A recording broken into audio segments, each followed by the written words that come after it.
They humiliated the office cleaner in front of everyone. Then the new CEO opened her personnel file. Linda Carter had been invisible for 29 years, and on the one day that mattered most, invisible was the only thing keeping her standing. She was 61 years old. She pushed the same cart down the same hallways 5 nights a week, emptied the same trash cans, wiped down the same glass walls that separated people like her from people who mattered. Nobody at Voss Industries knew her last name. Most of them did not know she had a name at all. She was just the cleaning lady, said in passing, said without looking up. That Thursday was Founders' Day. 300 employees packed into the atrium for the company's anniversary, champagne in plastic flutes, a slideshow of black and white photos from decades ago. Linda was not supposed to be there. She had come in early for her shift and gotten caught in the crowd before she could slip past it. That was when Colton Reyes saw her. Senior Vice President. 44 years old. The kind of man who had never once carried his own coffee. He stepped onto the small stage meant for the anniversary toast, looked out at the room, and instead pointed directly at Linda. He said she had been seen on the executive floor after hours. He said she had been going through filing cabinets that were not hers to touch. He said it loudly enough that 300 conversations stopped at once. Linda froze with a trash bag still in her hand. She had not touched anything. She had been doing exactly what she had done for 29 years, emptying bins on a floor she had cleaned 1,000 times before. But Colton was not asking. He was performing. And a room full of people who had never once learned her name now had a story to believe instead of her. He said the company could not have someone with that kind of access wandering unsupervised through confidential files. He said it was a liability. He used that word twice. Liability. As if Linda Carter were a leaking pipe and not a woman who had outlasted 4 CEOs, 3 rounds of layoffs, and 1 divorce that nearly broke her. He said she should be terminated immediately. On the spot. In front of everyone. Nobody defended her. A few people looked at their shoes. A junior associate near the back actually laughed, then caught himself and pretended he hadn't. The silence that followed had weight to it, the kind you can feel pressing down on a single person's shoulders while everyone else quietly decides it is not their problem. Linda set the trash bag down slowly. She did not argue. She did not raise her voice. She had spent 29 years learning exactly how much space a woman in her position was allowed to take up in a room like this, and she took none of it. She said she would gather her things. Nobody stopped her as she walked out of that atrium. 300 people, and not one of them moved. She took the back stairwell instead of the elevator, because the elevator had glass walls and she did not want anyone watching her face on the way down. Her locker was in a small concrete room behind the loading dock, the kind of room nobody from the executive floor had ever once set foot in. She stood in front of it for a long moment before she opened it. Inside there was almost nothing. A spare cardigan. A pair of flat shoes for when her feet gave out halfway through a double shift. A coffee mug with a chip in the handle that she had owned longer than some of the people upstairs had been alive. And 1 photograph, taped to the inside of the door, soft and curling at the corners from 29 years of that door opening and closing. A young woman, maybe 30, holding a baby on a hospital bed, smiling in a way she had almost forgotten her own face could do. Linda touched the edge of it and did not take it down right away. She thought about the version of herself in that photograph. A woman with a whole life still ahead of her, a daughter to raise, a husband who would leave before that daughter turned 10, and absolutely no idea that one single night on a factory catwalk would end up shaping every year that came after it. 29 years she had given this building. She had mopped its floors during 3 different recessions. She had stayed late the night of a flood to keep water from reaching the server room because nobody else was there to do it. She had buried her mother on a Friday and clocked in on Monday because she could not afford to take the week. And in 29 years, this was the thanks. A stranger pointing at her in front of 300 people and deciding, in under a minute, that her life's work meant nothing. She unstuck the photograph carefully and folded it into her palm. She did not cry. She had promised herself a long time ago that she would not let this place take that from her too. But she stood there with her hand closed around that photograph longer than she meant to, and when she finally closed the locker, something in her chest had already started preparing for an ending. She did not know yet that someone upstairs had just refused to let that ending happen. Braden Sullivan, 3 weeks into the job as the company's new chief executive, standing near the back of the atrium with a glass of champagne he had not touched, had watched the entire thing happen in near silence. He had been CEO for 21 days. He did not yet know most of the executives' names. He did not know Linda Carter from any other employee in that building. But something about the speed of it, the eagerness in Colton's voice, the way 300 people had gone silent rather than ask a single question, told him this was not actually about a filing cabinet. He said, loud enough to carry, that before anyone signed anything, he wanted to see her personnel file. Colton said that was not necessary. He said the matter was simple. He said it was already handled.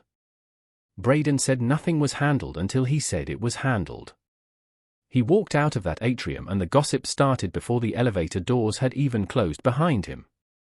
By the time he reached THE executive floor, his assistant had already pulled the file. It was thin, mostly routine. Performance reviews that used words like reliable and quiet and consistent. 29 years compressed into 11 pages that told him almost nothing. Almost. Near the back, paper clipped to the inside cover where it would be easy to miss, was a sealed envelope. Old. Yellowed at the corners. No company letterhead. Just 6 handwritten words across the front. Open only if Linda Carter is fired. Signed underneath, in the same hand, Gideon Voss. The man who had built the company from a single manufacturing floor into a name on 4 continents. The man who had died 11 years ago and had not signed a single document in this building since. Braden sat with that envelope for a long moment before he opened it. Inside was a letter, 4 pages, written in the same careful hand. It was dated 31 years earlier. If anyone is ever in a position to fire Linda Carter, it read, it means the people I have spent 3 decades watching have finally found their opening. It means it is time someone besides me knew the truth. Braden kept reading.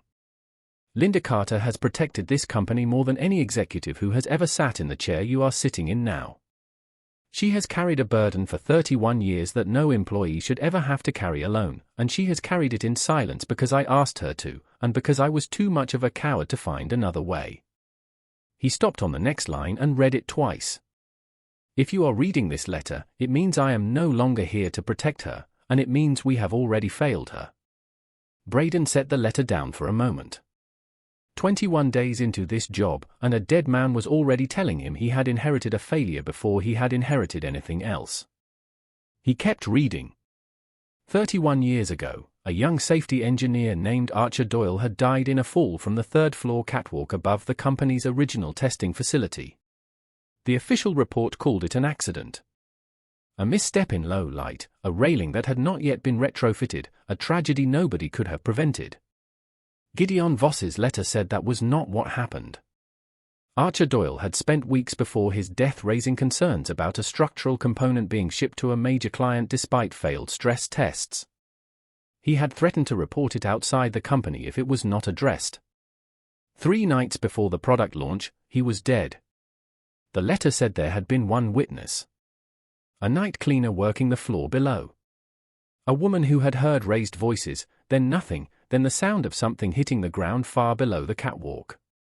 A woman who had seen 2 men leaving that section of the building minutes later, men who had no reason to be there at that hour, men whose names Gideon Voss had chosen, even on paper meant only for this moment, not to write down where they could be photographed or leaked or denied.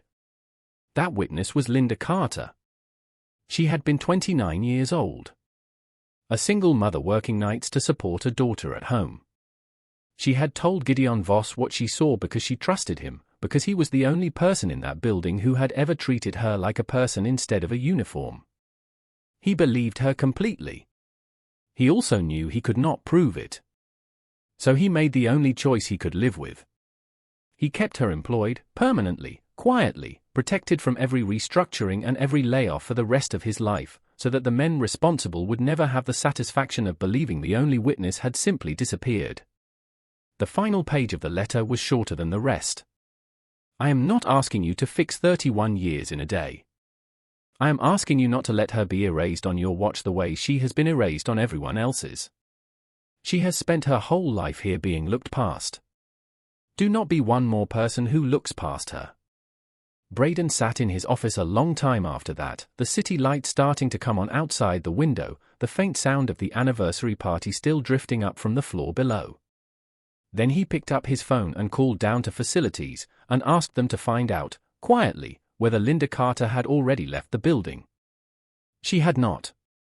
She was still in the small concrete room behind the loading dock, sitting on an overturned crate, holding a folded photograph in her hand, trying to decide how she was going to tell her daughter that 29 years had ended in a single afternoon.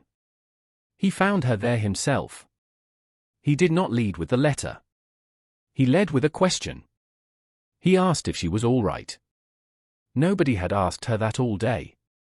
She looked up at him with the particular exhaustion of a woman who has spent decades bracing for the next blow before the last one has even finished landing, and she said she had given this place 29 years, and in one afternoon it had decided that meant nothing at all. Braden told her it was not over. He did not tell her why yet. He simply told her to come back tomorrow. He told her nothing was decided. He told her, and he meant it more than she understood yet, that he was going to need her help with something. She did not believe him. Not really. Men with his kind of title had told her things before. But she came back anyway, because 29 years had taught her that showing up was the one thing she still knew how to do, even on the day she had every reason to stop. That night, alone in her apartment, the part of her she had kept locked away in front of him finally gave out. She sat at her kitchen table with the lights off, the photograph from her locker in front of her, and let herself feel, for the first time in longer than she could remember, exactly how heavy 31 years had actually been. She thought about her daughter, grown now, with a life of her own, who had spent her childhood being told that telling the truth always mattered, that it was the one thing nobody could take from you. Linda had said that to her 100 times across 100 dinner tables, the way mothers repeat the things they need to believe more than the things they actually believe. Sitting there in the dark, she admitted to herself, quietly, that somewhere in the last 3 decades she had stopped believing it. Somewhere around the 10th year, or maybe the 15th, the truth had simply turned into a stone she carried, useful to no one, changing nothing, costing her sleep and costing her peace and giving her nothing back in return. She had built a whole life around a secret that the world had decided, year after year, was not worth hearing. She picked up the photograph and looked at the young woman in it, the one still naive enough to believe the truth was a kind of armor. She said, very quietly, to a kitchen with no one else in it, that she was not ashamed of what she saw that night 31 years ago. She was ashamed of how long she had let herself believe that saying it out loud would never matter. That was the lowest she had felt in 31 years. Lower than the night it happened. Lower than the atrium. Because for the first time, she was not afraid of the men who had done this. She was afraid she had simply wasted her whole life being afraid of them for nothing. She did not sleep. But by morning, something in her had quietly shifted. She no longer wanted to protect herself. She wanted the truth to finally be worth what it had cost her. The next morning, Braden did not call a board meeting. He started with the archive instead. Vivienne Cho ran HR records and had worked at Voss Industries for 19 years. She did not ask why the new CEO wanted file boxes from 3 decades ago pulled from storage. She simply went to pull them. She came back 20 minutes later looking unsettled. The box was already open. Not damaged. Resealed carefully, the kind of careful that only comes from someone who has done this exact thing before.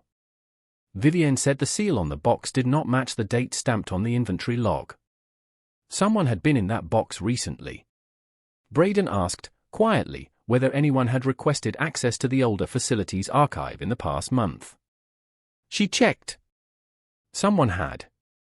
3 weeks earlier. Knox Bennett's assistant, citing a routine compliance review that did not appear on any compliance calendar.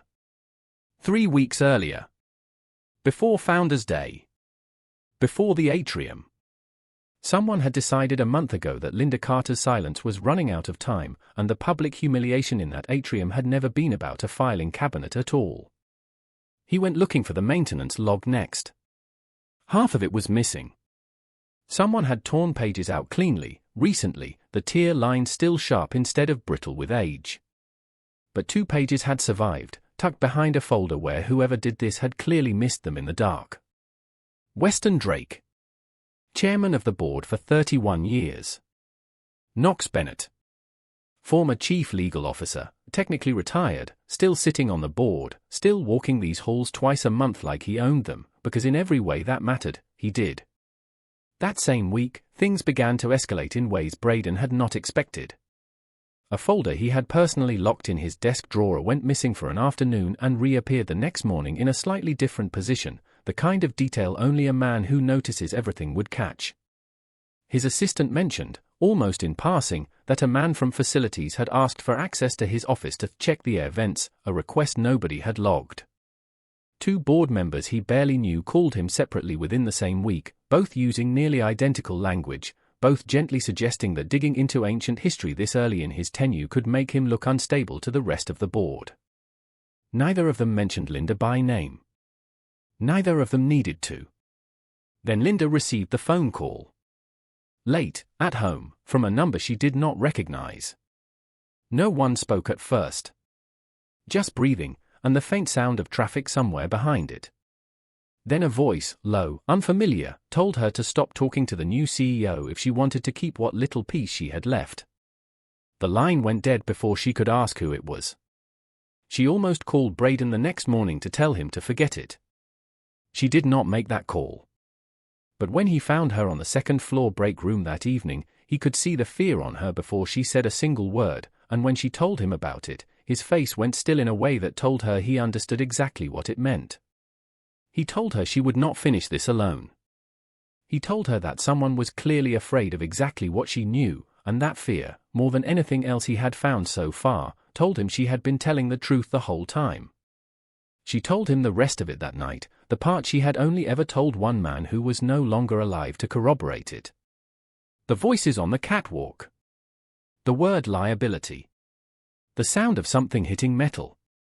The footsteps in the stairwell. The man crouched at the edge straightening his jacket. Weston Drake. Over the following days, Braden built what case he could. A failed stress test report buried in an old engineering archive. Shipping record signed by Weston Drake 3 days after Doyle's death.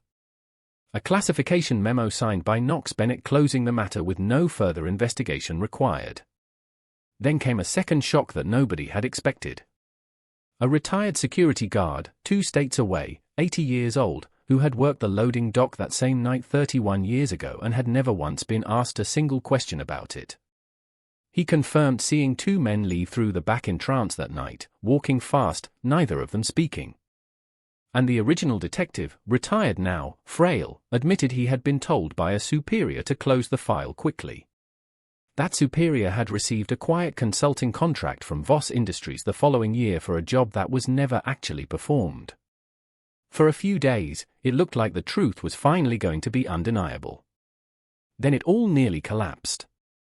The retired security guard called Braden's office and, in a voice that sounded nothing like the man who had spoken so plainly days earlier, said he must have been mistaken. He said he did not want to be involved in anything official. He asked that his name never be used. Braden later learned, quietly, that someone claiming to represent the company's legal department had visited the man's home the day before.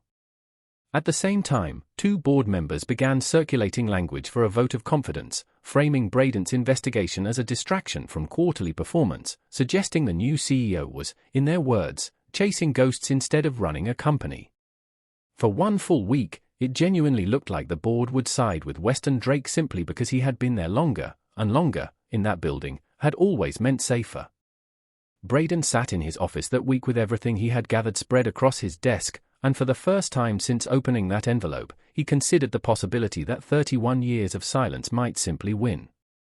That some truths, no matter how true, never get to surface if enough powerful people decide together that they shouldn't. He thought about Gideon Voss's letter. Do not be one more person who looks past her. He thought about Linda, sitting in that break room with her hand shaking, finally saying a name out loud after 31 years, only to watch the case built around it start to dissolve in front of her. He almost let it go that week. He did not. He kept coming back to one detail that refused to leave him alone. A guard who had stayed silent for 31 years had spoken once, plainly, without hesitation, and then changed his story within 24 hours of a stranger showing up at his door. That was not the behavior of a man correcting a mistaken memory. That was the behavior of a man who had just remembered, all over again, exactly how much it had cost the last person who told the truth in this building. Braden understood, sitting with that thought, that fear like that does not appear out of nowhere. Someone had gone to that man's house specifically to make sure it stayed that way. That told him more than the guard's original statement ever could have. Men who have nothing to hide do not send strangers to frighten 80-year-olds into silence. He went back to the one piece of evidence nobody had managed to touch, the one thing too personal and too specific for any lawyer to explain away. Gideon Voss's handwriting. A forensic document expert confirmed the letter's age, the ink, the paper stock, all consistent with the date it claimed. It could not have been written recently. It could not have been planted. A dead man's voice turned out to be the one thing in this story too late to silence. Braden called the emergency board session himself this time, before Knox Bennett could call one against Linda again. The board met on a Tuesday morning, 9 members around a table that had not changed in 11 years, Weston Drake at the head of it like he had been born sitting there. Braden placed everything on the table. The torn maintenance log. The failed stress test report. The classification memo. The forensic confirmation of Gideon Voss's letter. And the letter itself, read aloud, in full, in a room that had spent 31 years making sure nobody ever heard it. The room went silent in a way Braden recognized immediately. It was the same silence from the atrium. The silence of people realizing, all at once, that something they had assumed was settled was not settled at all. Weston Drake's face did not move. But his hands, resting on the table, went still in a way that told Braden everything his expression refused to. Knox Bennett said this was ancient history being twisted out of context. Braden said he was happy to let an independent investigator decide what context it deserved. She was waiting outside. He said Linda Carter was not just a building employee. He said she was the only person in this room who had told the truth 31 years ago and paid for it every single day since, while the people responsible kept their offices, their titles, and their seats at this table. He said that ended today. Weston Drake resigned from the board 9 days later. Knox Bennett did not get the chance to resign. The board removed him formally, and what followed afterward belonged to lawyers and prosecutors and a process that would take months to finish properly. Archer Doyle's family had spent 31 years believing their son's death was simply a tragic accident and nothing more. Braden insisted on attending the meeting where they finally learned the truth. His mother, 83 years old now, sat very still while Braden explained what had actually happened to her son. The room was quiet long enough that the silence itself became part of the conversation. When she finally spoke, her voice did not shake, which somehow made it harder to hear. She asked if her son had known, in his last moments, that nobody believed him. Nobody answered right away. She asked if he had died thinking he had failed. Thinking that raising his hand and telling the truth had been the mistake, instead of the men who had decided his life mattered less than a shipping deadline. Braden told her the truth instead of comfort. He told her that one person had believed her son completely, from the very first night, and had spent 3 decades carrying that belief in silence because she had never been given a safe way to say it out loud. He told her that person had finally said it. And because of that, the world now knew her son had been telling the truth the entire time. The old woman closed her eyes for a long moment. When she opened them, she said that for 31 years she had believed silence simply swallowed people whole and never gave anything back. She said today, for the first time, she understood that silence had only been waiting. It had not erased her son. It had simply been holding his truth until someone was finally brave enough to come looking for it. Linda Carter was never fired. The termination was formally reversed within a week, scrubbed from her file entirely, replaced instead with a letter from the new CEO that took up far more space in that thin folder than anything written about her in 29 years combined. Colton Reyes was let go within the month. Braden made sure the entire company learned what Linda Carter had actually done 31 years ago, and what it had cost her to do it. He did it publicly, deliberately, in the same atrium where she had once stood holding a trash bag while 300 people decided her dignity was not worth defending. This time, when she walked into that room, every single person stood up before she had said a word. She looked across the crowd and found faces she remembered exactly. The junior associate who had laughed that day now stood with his eyes fixed on the floor, unable to lift them. The handful of people who had looked at their shoes the first time looked at her directly now, and several of them were openly crying, the particular shame of people who had chosen comfort over courage and were only now understanding what that choice had actually cost someone else. People only called her invisible because they had never once looked closely enough. She did not give a long speech. She said only that she had spent 29 years being told, in 100 small ways, that what she did for a living defined what she was worth. She said she hoped nobody in this room ever made that mistake about another person again, not because of what they might be hiding, but simply because every person deserves to be looked at like they matter before anyone finds out why. Then she reached into her cardigan pocket and took out the photograph, the one from the locker, the one of a young mother holding a newborn on a hospital bed, and held it up just long enough for the people closest to her to see it. She said this was the only thing she had ever truly been protecting. Not a secret. A daughter. A life she had built quietly, one shift at a time, because somebody once told her telling the truth mattered, and it had taken her 31 years and one stranger's letter to finally believe that again. Then she said she had a shift to finish, and the room broke into something between laughter and tears that had nothing to do with humor at all. The company established a scholarship in Archer Doyle's name for engineering students who specialize in workplace safety standards, funded in part by a settlement his family used to ensure no one in their position would ever have to wait 31 years for the truth again. Linda's daughter came to the retirement gathering 8 months later, the one Linda had asked be kept small. She brought the photograph with her, framed properly this time, no longer curling at the edges, no longer hidden behind a locker door. She told her mother, in front of everyone, that she finally understood what all those dinner table speeches about truth had actually cost. She said she used to think her mother believed those words easily. She understood now that her mother had kept believing them through 31 years of evidence that said she shouldn't, and that was a harder kind of honesty than anything she had ever been taught in school.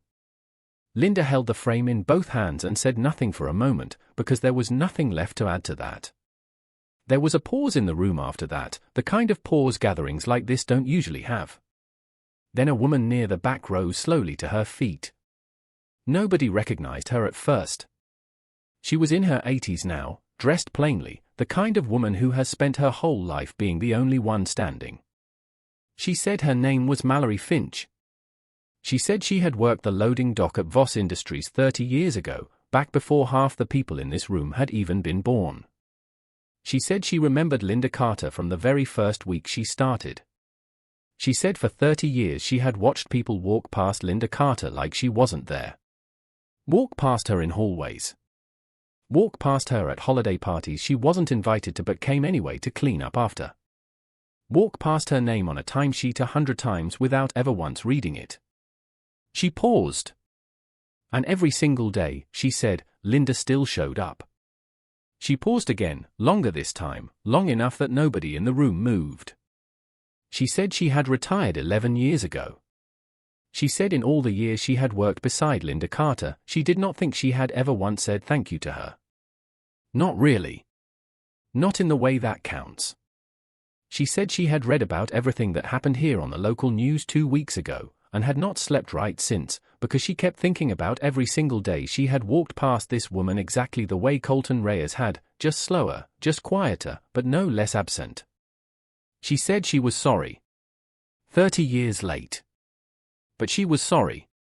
The room had gone completely still. And for the first time since the day in the atrium when she set down a trash bag and walked away without a word, Linda Carter's composure finally gave out. She did not sob. She did not need to. A single breath left her, the kind that sounds like something finally being put down after being carried for far too long, and her eyes filled before she could stop them, and she pressed the back of her hand briefly against her mouth, the way people do when 31 years of holding still finally catches up to them all at once. Nobody in that room had ever seen her cry. Some of them had worked beside her for over a decade and had never once seen her face do anything but quiet, careful endurance. She let it happen anyway. Just for a moment. Just long enough. Then she smiled, small and real, and said that was the first time in 31 years that anyone had ever actually thanked her for simply being there. Braden Sullivan kept Gideon Voss's letter. Framed in his own office, not as a trophy, but as a reminder of exactly what kind of silence a company can build without ever meaning to, and exactly how long it can last if no one ever asks the right question at the right time. The truth did not disappear for 31 years. People simply stopped looking for it, and one quiet woman kept it safe the entire time, waiting for someone who finally would. Some people spend a lifetime being looked past. Linda Carter spent 29 years being looked past, and one single afternoon being looked at, and it changed everything that came after it. Not because the company finally noticed her. She had spent 31 years protecting two things at once. A truth she was never sure anyone would believe, and a photograph of a daughter who never once knew what her mother had carried just to keep her safe. The envelope had held the truth. The photograph had always held the reason she survived long enough to tell it. And on an ordinary afternoon, in a room full of people who had walked past her for 30 years without learning her name, Linda Carter finally got something she had never once asked for, and had long since stopped believing she deserved. She got to be seen. Not as a witness.